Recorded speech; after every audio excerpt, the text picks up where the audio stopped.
ಮೊನ್ನೆ ತಾನೇ ಮಾನ್ಯ ಮುಖ್ಯಮಂತ್ರಿ ಅವರು ಉಪಮುಖ್ಯಮಂತ್ರಿ ಅವರು ಸೇರಿ ಸ್ಪಷ್ಟವಾಗಿ ಹೇಳಿದ್ದಾರೆ, ಎಲ್ಲವನ್ನು ಹೈಕಮಾಂಡ್ ಕೈಯಲ್ಲಿದೆ, ಅವರ ಅಂಗಳದಲ್ಲಿದೆ ಅಂತ. ಈಗ ಬಹುಶಃ ನಿನ್ನೆ ಸಾಯಂಕಾಲ ಕೂಡ ಶ್ರೀಮತಿ ಸೋನಿಯಾ ಗಾಂಧಿ ಅವರು, ರಾಹುಲ್ ಗಾಂಧಿ ಅವರು, ಮಲ್ಲಿಕಾರ್ಜುನ ಖರ್ಗೆ ಸಾಹೇಬರು ಎಲ್ಲರೂ ಸೇರಿ ಒಂದು ಮೀಟಿಂಗ್ ಕೂಡ ಮಾಡಿದ್ದಾರೆ. ಇವಾಗ ಇರ್ತಕ್ಕಂತ ಏನ್ ಮಾಡ್ಬೇಕು ಅಂತ ಒಂದು ಸರಿಯಾದ ರೀತಿಯಿಂದ ಒಂದು ತೀರ್ಮಾನ ತಗೊಳ್ತಾರೆ. ಈಗಂತೂ ಬಹುಶಃ ಎಲ್ಲ ನಾವು ಟಿವಿಯಲ್ಲಿ ಮೀಡಿಯಾದಲ್ಲಿ ನೋಡ್ತಾ ಇದ್ವಿ, ದಿನನಿತ್ಯ ಎದ್ದೇ ಬರ್ತಾ ಇತ್ತು.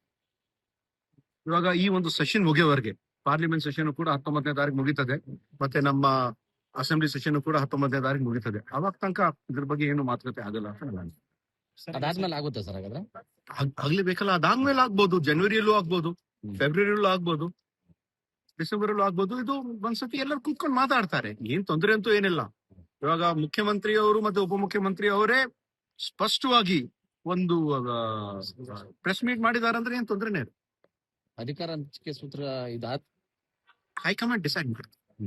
ಹೈಕಮಾಂಡ್ ಡಿಸೈಡ್ ಮಾಡ್ತಾರೆ. ಸಚಿವ ಸಂಪುಟ ಪುನರಚನೆ ಆಗ್ತದೆ, ರೀಶಫಲ್ ಆಗ್ತದೆ ಅಂತ ಹೇಳಿದ್ರು.